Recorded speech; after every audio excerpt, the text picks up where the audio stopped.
Eles procuram seus consultores financeiros, ou seus contadores, ou seus corretores, e adquirem um portfólio equilibrado.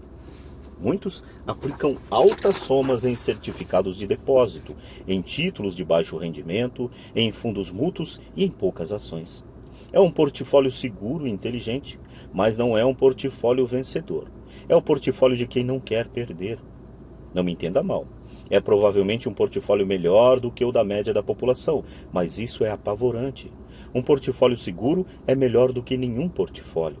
É um grande portfólio para quem adora a segurança. Mas buscar a segurança e o equilíbrio em seu portfólio de aplicações não é a forma como jogam os investidores bem-sucedidos. Se você tem pouco dinheiro e quer ficar rico, você deve estar focado, não equilibrado. Se você observar qualquer pessoa bem-sucedida, verá que no início não estavam equilibradas. Pessoas equilibradas não vão a lugar nenhum, ficam em um lugar. Para progredir é preciso no início de um desequilíbrio. Veja como você progride quando anda. Thomas Edison não estava equilibrado, estava focado. Bill Gates não estava equilibrado, estava focado. Donald Trump está focado. George Soros está focado. George Patton não distribuiu seus tanques por uma área ampla. Ele os focou e arrasou os pontos fracos da linha alemã. Os franceses se espalharam pela linha Maginot e você sabe o que aconteceu com eles. Se você tem desejo de ser rico, você deve focar. Por uma porção de ovos em umas poucas cestas. Não fazer o que fazem os pobres e a classe média, põe poucos ovos em muitas cestas. Se você odeia perder, procure a segurança. Se perder o enfraquece, procure a segurança. Procure aplicações equilibradas. Se você tem mais de 25 anos e está apavorado em assumir riscos, não mude. Procure a segurança. Mas comece cedo. Comece a formar suas poupanças cedo, porque vai levar tempo. Mas se você tem sonhos de liberdade, a primeira coisa a perguntar-se é: qual a minha reação ante ao fracasso? Até colocando uma posição pessoal, eu ouvi Érico Rocha dizendo, e até um pensamento correto, independente de Érico Rocha, ele dizia que nós não ganhamos dinheiro por medo, a gente não desafia as coisas por medo, e muitas vezes quando a gente fracassa em alguma coisa, nós não tentamos novamente por medo, mas que para vencer o medo é somente com outro medo maior. E ele diz nessa questão de, para vencer o medo, você precisa de um novo medo. Ou seja, para vencer o medo de fracassar novamente, você tem que ter um medo maior de não conseguir ser rico, ou ter a prosperidade, ou buscar o que você almeja. Esse medo tem que ser maior. E quando o medo de continuar pobre é maior do que o medo do fracasso, mesmo fracassando na segunda tentativa, você vai tentar novamente, mesmo com medo. Porque o teu medo maior tem que ser o medo de ser um fracassado para a vida, e não o medo de ser fracassado momentaneamente. Então, isso veio muito de encontro aqui com esta frase deste livro. Esse livro é um outro autor. Esse livro é de Robert Kiyosaki e Sharon L. Lichter, mas o que eu estou citando aqui de uma maneira pessoal foi um adendo do que eu ouvi hoje a respeito do que o Érico Rocha disse, que inclusive não é uma frase dele, né? Mas que me chamou muita atenção. O Érico Rocha, ele é da fórmula de lançamento 6 em 7. Faça 6 dígitos em 7 dias, ou seja, mais de 100 mil reais de faturamento em 7 dias. Vamos lá. Retornando. Mas se você tem sonhos de liberdade, a primeira coisa a perguntar-se é: qual a minha reação ante ao fracasso? Se o fracasso o inspira a ganhar, talvez você deva seguir adiante, mas só talvez. Se o fracasso o enfraquece ou leva ao desespero, como os garotos mimados que correm ao advogado para processar alguém toda vez que as coisas não saem do seu jeito, então procure a segurança. Fique com o seu emprego. Ou compre títulos dos fundos mútuos, mas lembre-se que esses instrumentos financeiros também têm seus riscos, mesmo sendo mais seguros. digo tudo isso citando os texanos e Frank Tarkenton, porque aumentar a coluna de ativos é fácil. É realmente um jogo que não exige grandes atitudes, não exige muita instrução. A matemática do primeiro grau resolve. Mas aumentar a coluna de ativos é um jogo de atitude. Exige garra, paciência e resistência ante ao fracasso. Os perdedores evitam o fracasso. E o fracasso transforma perdedores em vencedores. Lembre-se do Álamo. Exatamente o que eu estou dizendo. O fracasso, ele transforma perdedores em vencedores quando você tem medo de ser um fracassado na vida, e não um fracassado apenas em uma atitude. Razão número 2. Superar o ceticismo. O céu está caindo. O céu está caindo. Todos nós conhecemos a história da galinha pessimista que corria em torno do terreno anunciando o fim do mundo. Todos conhecemos gente assim, mas todos temos uma galinha pessimista dentro de nós. Como já disse em outra ocasião, o cético é verdadeiramente uma galinha pessimista. Todos nós parecemos com a galinha pessimista quando o medo e a dúvida toldam nossos pensamentos. Todos nós temos dúvidas. Não sou inteligente, não sou tão bom assim. Fulano é melhor do que eu. Nossas dúvidas muitas vezes nos paralisam. Jogamos o jogo do e se? E se a economia entrar em colapso logo depois de eu fazer o investimento? E se eu descontrolar e não conseguir pagar dívidas? E se as coisas não funcionarem como planejado? Ou temos amigos ou pessoas amadas que nos lembram sempre nossas falhas. Eles dizem frequentemente: o que o faz pensar que você pode fazer isso? Se fosse uma ideia tão boa, então como foi que ninguém se lembrou disso antes? Isso nunca vai dar certo. Você sabe do que está falando. Estas palavras de dúvida muitas vezes calam tão profundamente que deixamos de agir. Um sentimento horrível aperta nosso estômago. Às vezes não conseguimos dormir. Não andamos para frente, de modo que ficamos com a segurança e abandonamos as oportunidades. Observamos a vida passando por nós, enquanto sentamos imobilizados com o frio no corpo. Todos já passamos por isso na vida. Alguns dias, mais do que outros. Eu tenho um detalhe para contar pessoal aqui, que é o seguinte: eu também já fiz vários investimentos, caí em muitos, ganhei em outros, mas na verdade nos primeiros realmente foram quedas, e se eu não houvesse tido um medo maior de ser um fracassado na vida, como eu disse anteriormente, eu não teria tentado novas vezes e ganhado em muitas outras novas vezes que eu tentei. É óbvio que investimentos são, como já citado acima, riscos. E é óbvio que muitas vezes eu também estarei perdendo investimentos, mas se a gente quer ter uma chance de se desenvolver melhor, aqui nós estamos citando financeiramente na vida, nós temos que correr risco. Se não corremos riscos, a gente fica estagnado sempre no mesmo lugar. Eu me lembro que há meses atrás, eu queria dar um presente de aniversário para o meu filho.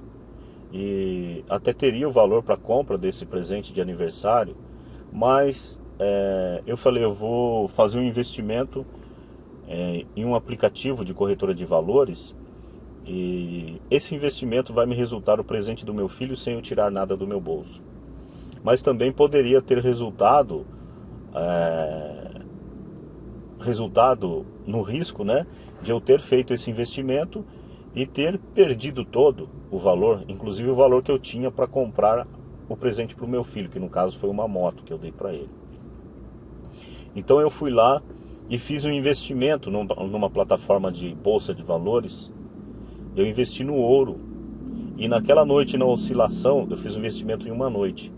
Naquela noite, numa oscilação do ouro que eu havia investido, eu tive, se eu não me engano, 73% de lucro no investimento. E esse 73% foi exatamente o valor para a compra de uma moto para o meu filho.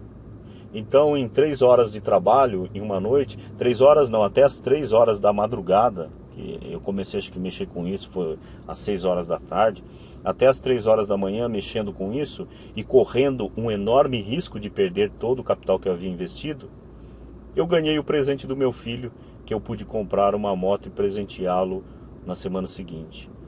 Ou seja, se eu não tivesse corrido o risco, eu não teria conseguido comprar a moto para ele, ou até teria conseguido comprar, mas com um capital que eu já tinha. Mas essa moto eu ganhei de graça, sem tirar nada do meu bolso. Como eu também poderia ter perdido todo o capital, como eu já disse aí anteriormente. Mas foi o risco.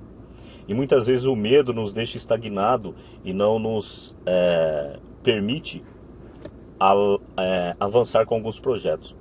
Eu me lembro que alguns anos atrás, bem antes dessa era de muitos aplicativos, eu vou falar aqui de aplicativos de entrega, como iFood e etc. Eu via que existiam pizzarias, casas de lanche e tudo mais, que elas recebiam ligação por telefone e faziam as entregas, cada estabelecimento fazia a sua entrega. E eu tive uma ideia, antes de iFood, antes de tudo isso aparecer, antes de todos os aplicativos aparecerem, eu tive uma ideia de montar um escritório como uma central, onde eu teria o telefone de todas as pizzarias, casas de lanche, afiliadas comigo. E eu teria um sistema, onde esse sistema faria com que o meu escritório, ou esse local onde as pessoas que trabalhavam num call center, porque a internet ainda não estava muito difundida, era só telefone fixo. Então minha ideia era que todas essas pessoas que trabalhavam nesse call center administrado por mim, elas pudessem fazer pedidos de pizza, de lanches, enfim, em determinados estabelecimentos. E esses estabelecimentos, eles receberiam através de internet mesmo, mas antigamente as internets elas funcionavam mais no sistema não de aplicativo. Então, através da impressora de caixa do estabelecimento, ele receberia uma filipeta dizendo que foi feito um pedido, esse pedido no determinado valor para ser entregue no determinado local, e eu teria o cadastro de todos esses clientes. Então esses clientes eles não iriam ligar mais para a pizzaria, eles ligariam para o meu call center, né? Todas as propagandas feitas na rua, folhetos entregues, seriam através do meu call center. E dessa maneira, eu ganharia a comissão da venda dos estabelecimentos em que os clientes fizessem o pedido, mas isso pedido no meu call center, né?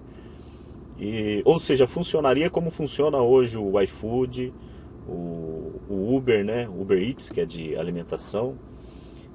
Mas eu tive essa ideia antes do advento da internet. E eu desenhei esse plano todo, não coloquei em prática. Depois de um tempo, o que acontece com o advento da internet, surgiu exatamente o projeto que eu havia feito, é claro, com algumas modificações, mas só que através de aplicativo. E eu pensei, se eu já tivesse essa central, esse call center para pedidos de alimentação, de foods, né, antes do aplicativo, a minha ideia poderia ter se desenvolvido e eu ter montado um aplicativo parecido com o iFood antes do iFood ter lançado isso no Brasil.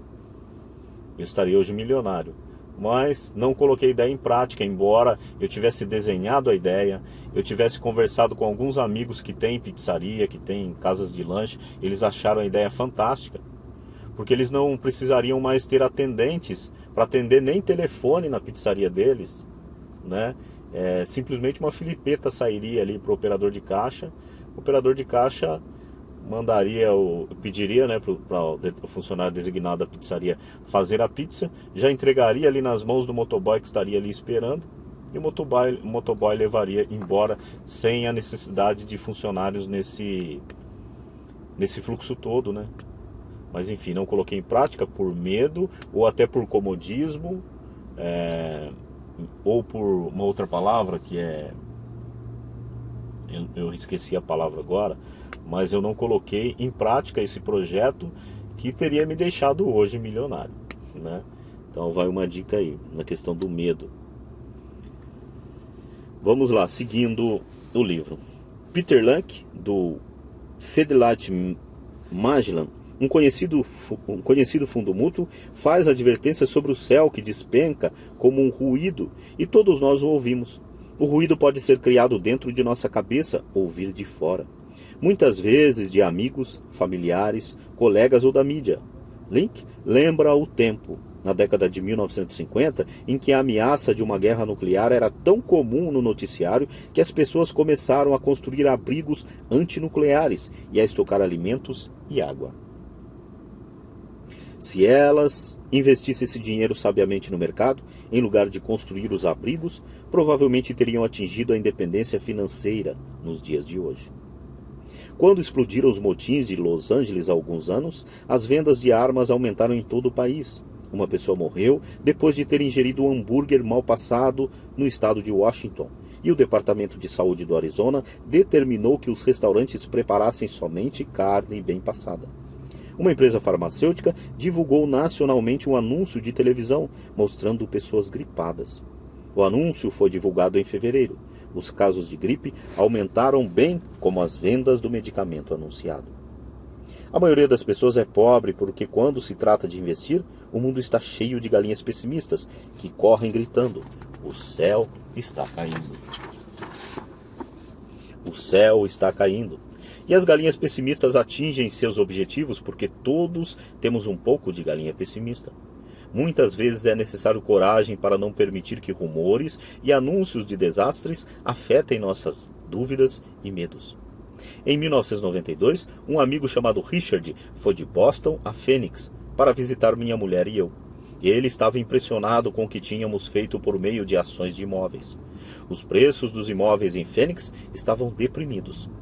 Passamos 2 dias mostrando-lhe o que considerávamos excelentes oportunidades de geração de fluxo de caixa e de valorização de capital. Minha mulher e eu não somos verdadeiramente corretores imobiliários, somos apenas investidores. Depois de identificar uma unidade em um condomínio de lazer, chamamos o corretor que a vendeu para Richard naquela mesma tarde. O preço era de $42 mil para uma casa de 2 quartos. Unidades semelhantes estavam sendo vendidas a $65 mil. Meu amigo achou que era uma pechincha, fechou o negócio e voltou a Boston. 2 semanas depois o corretor ligou dizendo que meu amigo tinha voltado atrás. Liguei imediatamente para ele a fim de saber o que ocorrera. Tudo o que ele disse foi que falou com o vizinho e este lhe disse que era um mau negócio. O preço era alto demais. Perguntei a Richard se o vizinho era um investidor. Richard respondeu não. Quando lhe perguntei por quê, então, lhe dava ouvidos, meu amigo partiu para a defensiva e simplesmente disse que preferia procurar um pouco mais. O mercado imobiliário de Phoenix se recuperou e por volta de 1994, aquela pequena unidade estava sendo alugada por $1.000 mensais. 2.500, 2,5 mil nos meses de inverno. Ou seja, $2.500 no meses de inverno. Seu valor alcançava, em 1995, 95 mil. Ele ia comprar por 42 mil, né? Alcançava 95 mil. Tudo o que Richard teria precisado dar de entrada era $5 mil, e já teria dado o primeiro passo para sair da corrida dos ratos. Até hoje, ele não fez nada. E as pechinchas de Phoenix ainda estão aí, só que agora é preciso procurar bem mais. O recuo de Richard não me surpreendeu. É chamado remorso dó comprador e afeta a todos. São essas dúvidas que atrapalham. A galinha pessimista ganhou e perdeu-se uma chance de libertação. Outro exemplo, uma pequena parte de meus ativos está aplicada em certificados de gravame de impostos, em lugar de certificados de depósitos. Assim, meu dinheiro rende 16% ao ano, o que sem dúvida é melhor do que os 5% que o banco oferece. Esses certificados são garantidos por imóveis e são estabelecidos por leis estaduais, o que também é melhor do que o que a maioria dos bancos oferecem. A fórmula em que estão embasados os torna seguros. Eles só não têm liquidez, de modo que eu considero certificados de depósito com prazo de 2 a 7 anos. Sempre que menciono para alguém, especialmente para aqueles que aplicam em certificados de depósito, que também aplico daquela forma, ouço dizer que se trata de uma opção arriscada. Dizem que eu não deveria aplicar nesses títulos. Quando pergunto como obtiveram essa informação, mencionam um amigo ou uma revista de negócios. Eles nunca aplicaram nisso e falam para quem o faz que é um equívoco fazê-lo. O rendimento mais baixo que que procuro é 16%, mas pessoas cheias de dúvidas se conformam com 5%. A dúvida é cara.